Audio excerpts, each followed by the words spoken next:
संजीव नगर नाम के एक छोटे से गांव में पायल नाम की एक छोटी सी लड़की रहती है। पायल एक छोटे से टूटे फूटे घर में अपनी माँ के साथ रहती है। पायल की माँ हर वक्त खटिया पर ही होती है। पायल की माँ ना चल सकती है और ना ही बात कर सकती है। सभी काम छोटी सी पायल करती है। माँ, मैं बाहर काम पर जा रही हूँ, जल्द ही लौट कर आ जाऊंगी। अगर आपको किसी चीज की जरूरत हो तो कोई इशारा कर दीजिए। ऐसे कहते हुए पायल थोड़ी देर इंतजार करती है। कुछ देर बाद अपनी माँ की तरफ से कोई इशारा नहीं मिलने पर पायल बाहर काम पर चली जाती है। काम करते वक्त पायल जिसके पास काम करती है वो पायल से ऐसे कहती है, तुम इतने छोटी सी तो हो पायल। इस उम्र में सभी बच्चे इस वक्त पटाखे और फुलझड़ियों से खेल रहे हैं और तुम यहाँ पर काम कर रही हो। क्या तुम्हारे माँ बाप तुमने परेशान करते हैं? ऐसी कोई बात नहीं है मैडम जी, मेरे पिताजी नहीं है और माँ की तबीयत हर वक्त खराब रहती है। ऐसे कहते हुए पायल अपने मैडम जी को सारी बात बता देती है। पायल की बात सुनने के बाद वो मैडम जी बिना सोचे समझे पायल से ऐसे कहकर वहाँ से भेज देती है। तुम्हारी माँ खुद से कुछ भी नहीं कर पाती है तो तुम्हें हर वक्त उन्हीं के साथ रहकर उनका ख्याल रखना चाहिए। इसलिए तुम्हें कल से काम पर आने की कोई जरूरत नहीं है। पायल को तो अपनी तरफ से कुछ भी कहने का मौका ही नहीं मिलता है। पायल काम करने की वजह से ही उसकी माँ की दवाइयाँ आती थी और घर चलता था और हमेशा की तरह अपनी माँ के पास बैठी रहती है। तभी उसे अपने घर के पीछे से एक हल्की सी आवाज आती है। कोई पायल को बुला रहा था। पायल अपने घर के पीछे जाकर देखती है, वहाँ पर कोई भी नहीं था। यहाँ पर तो कोई भी नहीं है। लगता है मेरे कान बज रहे थे। मुझे अब थोड़ा सा तो आराम कर ही लेना चाहिए। ऐसे कहते हुए वापस घर में लौट रही पायल को फिर से वही आवाज बिल्कुल साफ शब्दों में सुनाई देती है। इधर देखो बेटा, मैं हूँ ये पेड़, मैं तुमसे ही बात कर रहा हूँ। वो बातें सुनकर पायल को अपनी आंखों पर बिल्कुल भी विश्वास नहीं होता है। आप तो इतने सालों से यहीं पर हो, आज अचानक से कैसे बात करने लग गए? मैं एक बहुत ही बड़ा स्वार्थी मायावी पेड़ था बेटा, इसलिए मुझे 100 साल तक एक साधारण पेड़ की तरह रहने का शाप मिला है। इन 100 सालों में तुम्हारे परिवार के सदस्यों और तुमने भी कई बार मेरी जान बचाई है। ऐसे कहते हुए वो जादुई पेड़ ढेर सारे पैसे और पटाखा देता है पायल को और ऐसे कहता है, जब तक मैं यहाँ पर हूँ तुम्हें किसी चीज की कोई कमी नहीं होने दूंगा पायल बेटा। आपका बहुत बहुत शुक्रिया पेड़ जी। मैं अभी जाकर ये बात माँ को बताता हूँ। ऐसे कहकर घर में जाकर अपनी माँ को देखा तो वो बिल्कुल ठीक हो गई थी और पायल का ही इंतजार कर रही थी। वो देखकर पायल की खुशी का ठिकाना नहीं था। मैं अचानक से बहुत अच्छा महसूस करने लगी थी बेटा। उठने की कोशिश की तो मैं आराम से उठ गई। पायल अपनी माँ को सारी बात बताती है और घर के पीछे ले जाकर वो जादुई पेड़ दिखाती है। उसके बाद से पायल और उसकी माँ बहुत ही कुशल जिंदगी गुजारते हैं।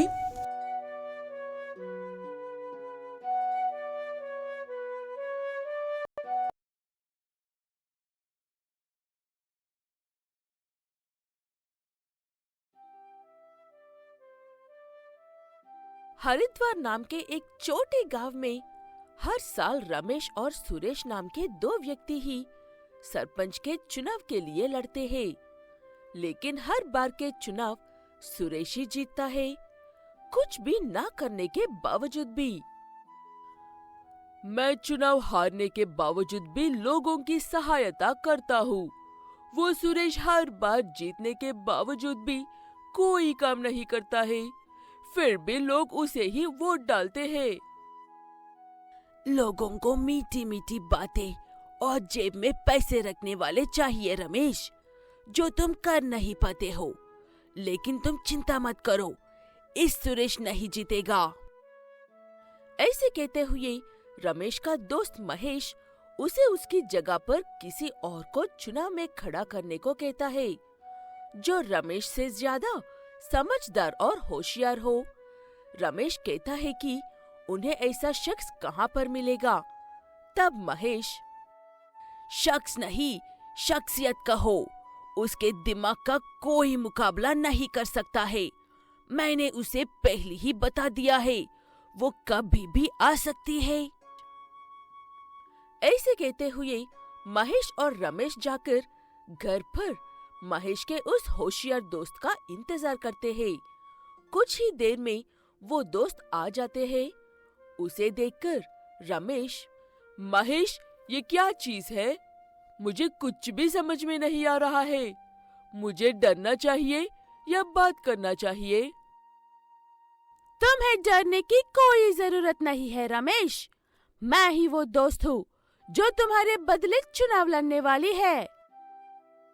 रमेश उसे चुनाव में ठहरने से मना कर देता है और जीता या हारे वही चुनाव लड़ेगा कहता है। मेरे भाई, ये जंगल नहीं इंसानों की बस्ती है, इसलिए कह रहा हूँ, बेइज्जती करवाने से अच्छे अभी से पीछे हट जाओ। तुम मेरी बेइज्जती कर रहे हो? अब तो इस चुनाव में सिर्फ खड़े होने से काम नहीं चलने वाला है, मुझे इस चुनाव में जीत कर ही दिखाना होगा। ऐसे कहते हुए वो गेंडा और महेश पूरे गांव में प्रचार करते हुए फिरते हैं और मीटिंग्स लगाकर उन्हें वोट डालने को कहते हैं।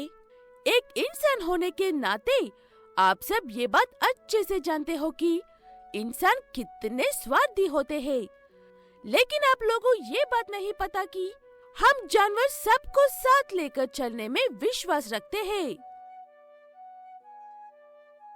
हम अपना वोट आपको ही देंगे। इस बार एक नए सरपंच को जीता कर देखते हैं। सही कह रही हो, ये तो उन दोनों से ज्यादा समझदार और पढ़े लिखे लग रही है। इस बार हमारे गांव का सरपंच एक गेंडा होगा। ये बात तो सुनकर ही मजा आ रहा है। ऐसे कहते हुए आधे से ज्यादा गांव वाले गेंडे को ही वोट डालकर जीता देते हैं। जीतने के बाद सरपंच एक एक करके अपने सारे जानवर दोस्तों को अपने गांव में लेकर आकर जमा करते हैं। उन्हें देखकर कुछ गांव वाले काफी डरने लगते हैं, तो कुछ गांव वाले उन्हें अपने आसपास देखना पसंद नहीं करते हैं। इस वजह से उन जानवरों और इंसानों की आपस में हमेशा लड़ाई होती है और हर बार उन्हें सरपंच को ही रोकना पड़ता है।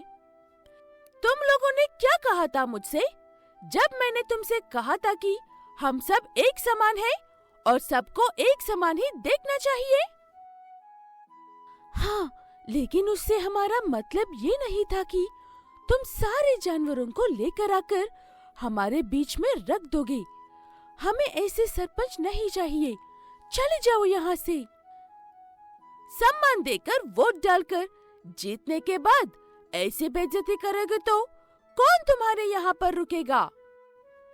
ऐसे कहते हुए गेंडा सरपंच गांव छोड़कर अपने साथियों के साथ चले जाते हैं।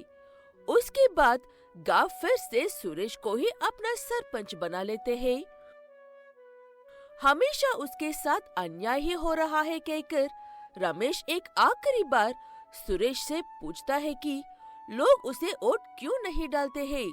तब सुरेश रमेश से, उन्होंने बिना सोचे एक गंदे को सरपंच बना दिया। सिर्फ उसकी बातें सुनकर लोगों को यही तो चाहिए, चार मीठे शब्द।